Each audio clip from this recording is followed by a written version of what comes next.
I am so excited. I got another Hall of Famer, but this time one of my favorites because he comes from the right side of the football. That's right, Hall of Fame safety, the incredible Brian Dawkins. Welcome to the Playbook. No, David, thank you for having me, brother. Thank you for having me.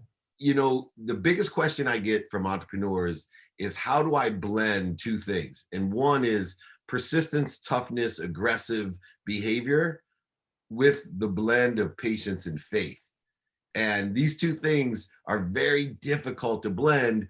But when I watch you from your career on the field and now off the field, I think you got it down on how you can blend what I call the ferocious Buddha. If I'm looking for a logo for the ferocious Buddha, I'm using Brian Dawkins. If the IP is cheap enough, I'm getting it. But you know, how do you blend this incredible fierce behavior with faith and patience?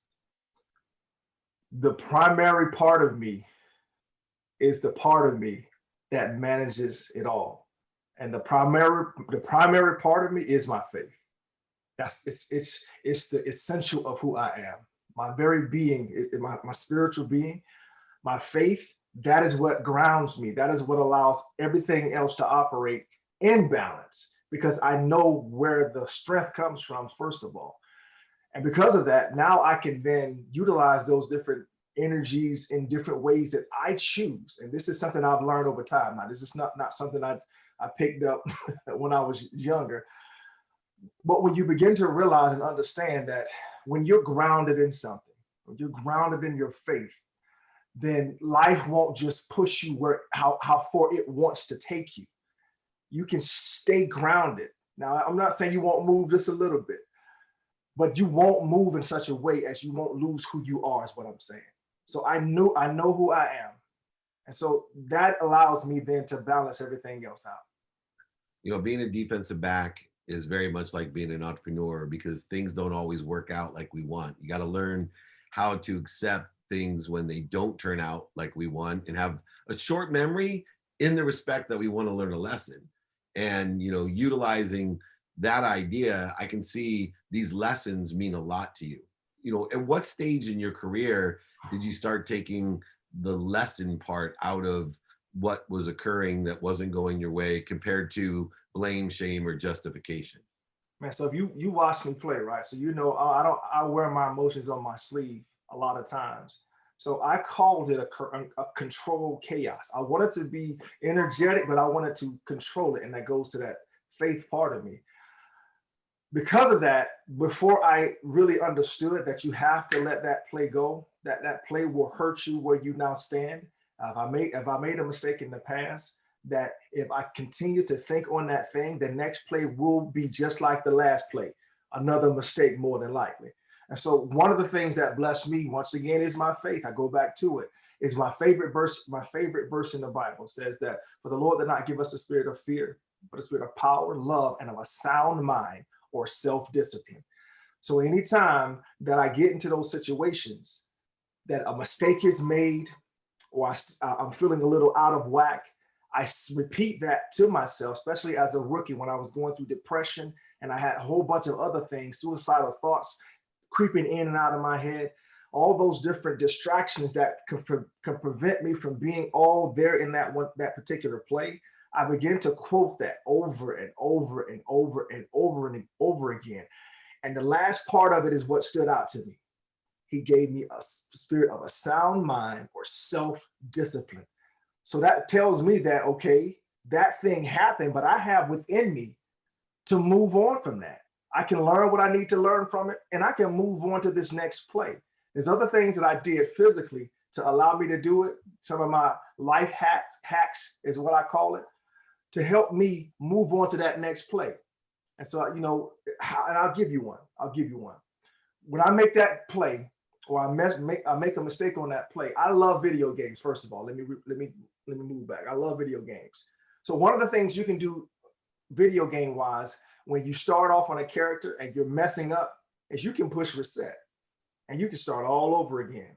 So what I would literally do on the field sometimes is I would be doing this in my hand. Reset, reset, reset. So as I say that verse, and then I'm saying to myself, reset, reset. Now it has to happen quick now because I'm going into the defensive huddle. I know I made a mistake. The play has been called. So as I'm going back to line up for the next play, I'm saying that verse, and then I'm saying reset, reset, reset. And what that does, it gets me off of my heels and back on my toes, ready to play and be the best version of myself in that situation. What caused you to have, this introspective mindset? When people are depressed, suicidal, anxious, frustrated, things like that, they get, stuck. And you, instead of getting stuck, you found a solution through your faith and some great critical hacks that you were talking about.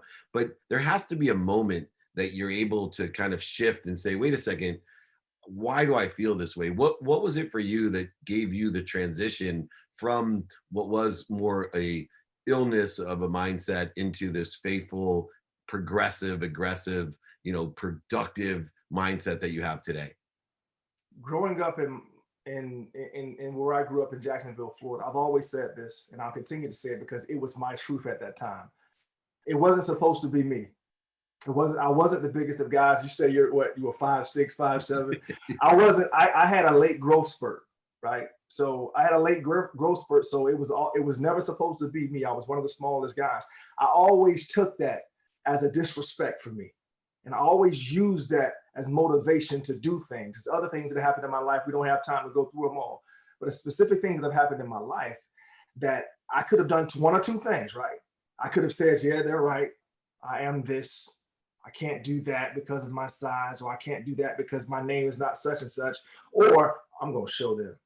I'm going to use this as motivation to show these chumps that I can do more than what it is that they think. So that is the kind of the background of how I grew up. Fast forward into my rookie year when I went through that period of depression and suicidal thoughts. I had to make a decision of which part of me I was going to have the most faith in. The fear in my life, the things that I was dreading, the problems in my life, or am I going to have put my faith and shine the light on the power that exists in me as far as the God that I serve? And it's there in that moment is I had to make a decision. Either I'm going to be here and live life and live it to its fullest, or I'm not going to be here because I'm going to do something to myself to end it.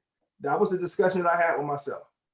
And when I made that decision that I'm coming to you, I'm coming to this side, and I'm going to do everything that I can, and I'm going to learn everything that I can to strengthen my resolve to continue to shine that light on the positive in my life, on the blessed things in my life. The Bible talks about the things you meditate on. Meditate on those things that are of good report, those things that are worthy of praise, all of those type of things. Meditate on those type of things. So the Bible, the words in my favorite book, became so influential in how I now am able to utilize those things going forward as power because of the focus that I have and keeping my light, shining on the faith in the power that exists in me. And, looking and searching for respect, I get that myself. I always say people laugh at you, scoff at you, make fun of you, and then they applaud you. But a lot of times, I ran Leigh Steinberg for years, which is where I met Warren Moon, and him and I have worked in this space for so long. I think part of the difficulty, especially for athletes, is when they have those types of feelings and ideas and mindset, they feel that they have no one to ask for help from, that it'll diminish or ruin where they're going. For you looked within and to faith. Was there anyone else that you could go to or talk to help facilitate that faith? Absolutely. I'm glad you asked, because to hear me say what I just said would have brought to someone's thoughts that I did it by myself. No, I did not. But what shining the light on the positive parts of my life, it opened me up to those individuals. I always talk about blessed by the best, right? So in those moments, the Lord blessed me with specific individuals in my life at those times to help me through where I was. One of them was actually going to getting some help. I went to get some professional help. I went and got some help, and in those sessions, it helped me open up and share some of the pains from my past that I had kept bottled up inside, that I had never told anybody, to be honest with you. And those things were toxic. They were actually leaking out into the rest, some of the other areas of my life, in fits of, sometimes rage incidents and the like. And also, I began to do a couple of guys on the team that were sensitive enough to see that there was things going on with me, and they helped me. They brought me in. We began to go to Bible study a lot more. I was blessed to have Emmett Thomas as a defensive back coach. Uncle E, I call him, was very influential in ushering me to go get help, along with my beautiful wife, Connie. And so now I call those individuals that I have 4 individuals that I have in my life that I can go talk to about anything about. And I call it my blessed pack. Those are my blessed pack, because we're all hunting towards the same goals, right? To dominate in life and to live a life worth living, blessing the Heavenly Father as we do it. That's kind of our creed, kind of. And so having those individuals in my life is so important that I never feel like I'm alone. I never feel like I'm alone.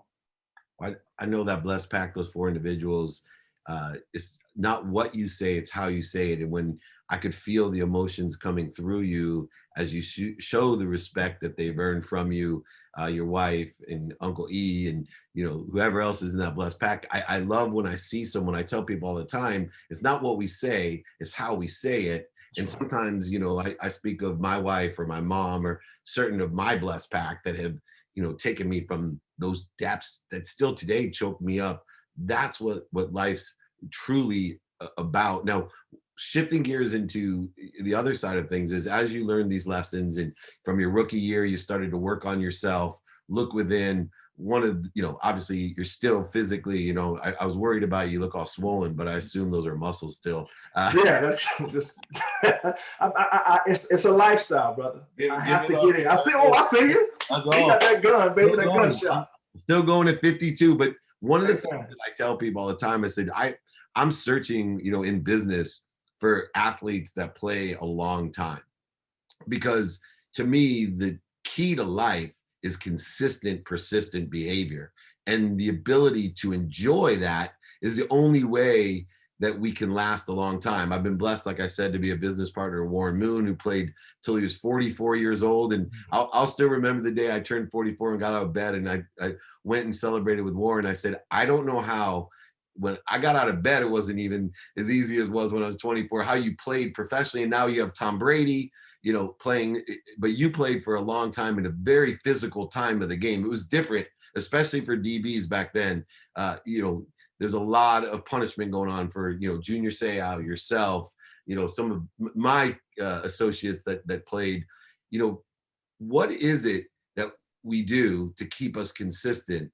Because I take the smallest things, like, I read spiritual texts every day, Bibles of all types, Christianity, Judaism, Kabbalah, but I read every single day to keep my faith and try to get an aggregate of faith with one God. And for me, staying consistent with that is probably one of the most difficult chores, even though I know it's the greatest power I have. Yeah. Well,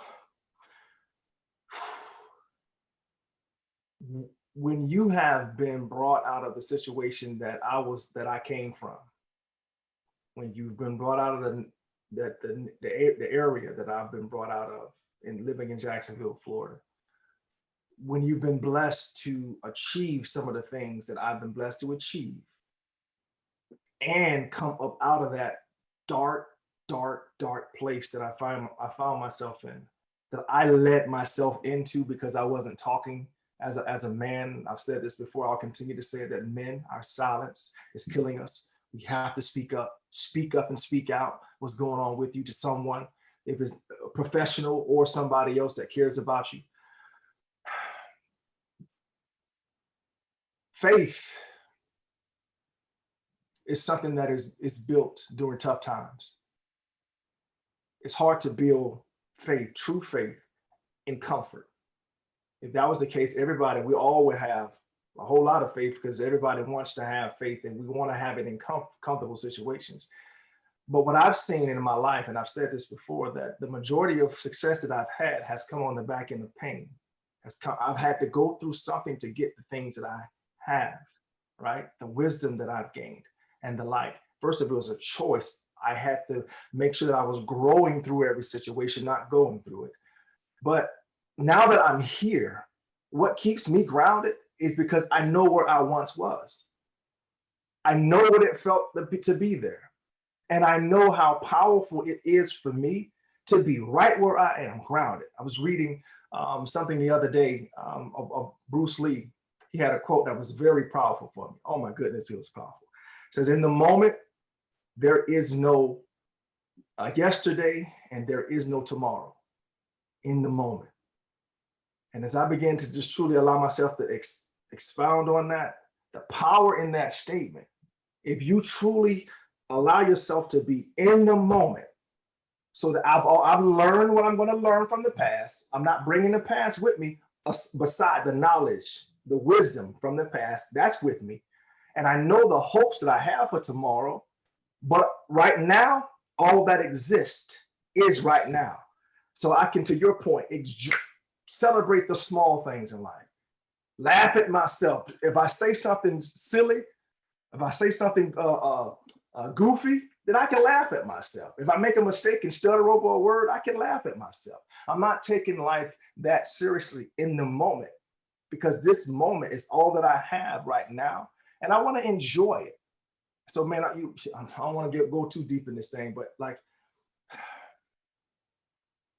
it is such a blessing to have the ability to know that I have the ability to go through any and all things that come my way, and I can grow through them, learn something from them. And oh my goodness, a powerful thought and is that I can then share that with others, to allow them to see their situations differently, to wake up something inside of them so that they can then go achieve something significant in their lives, to change the pathway of their families for generations to come. Oh man, I'm getting deep. I'm getting way too deep. That's all right. Well, that's my goal in life, is to empower over 1 billion people. Man. To find 1,000 people like Brian Dawkins who will empower 1,000 to empower 1,000. And what you really represent to me, and I'm thinking of your speech when you talked about going through and growing through things in your induction speech a couple of years ago. When I saw it, I thought to myself, here's a man like me that has been faced and challenged with huge mountains, and instead of figuring out how to go over it, through it, around it, he learned the key to realize what created the mountain walks with him.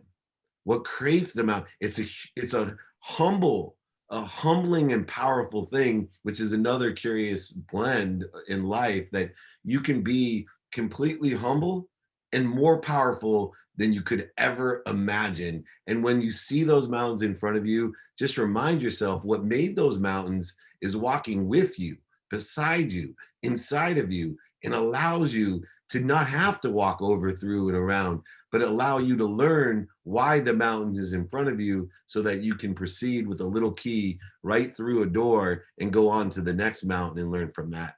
To finish up real quickly, what does humility mean to you? Humility is power under control. That's what it is. That's humility. It's power under control. That I have power. I know that I have power to move, to see things differently, to help people, to help myself. I have power, but it's under control. I don't have to then brag about who I am, what I can do. One of the things that I won't say try. One of the things that I do or don't do, and I do for the majority of the time, is I allow myself to see the success that I'm going to have before I have it. I allow myself to. And when I say I allow myself to, I give myself permission to do that. I give myself permission to have success in my mind's eye, ahead of seeing it come to fruition. Man, this thing is deep. Well, you're good, man. Well, I've been looking for a perfect logo for my Ferocious Buddha, And I got to figure out how expensive the license to Brian Dawkins likeness is, because he is the epitome of the ferocious Buddha, a humble being here to be of service to others and service to God and faith, and has shown through his own journey that we can overcome anything, and not only uncover it for ourselves, but empower other people to overcome it for their own journey, so that we all can create a better, bigger, abundant universe that does exist. And Brian, I can just tell you, this has been an honor and a pleasure. Thank you for being such a humble, ferocious Buddha. We'll offline talk about and negotiate that IP. I got to license your likeness as the ferocious Buddha. Thank you so much.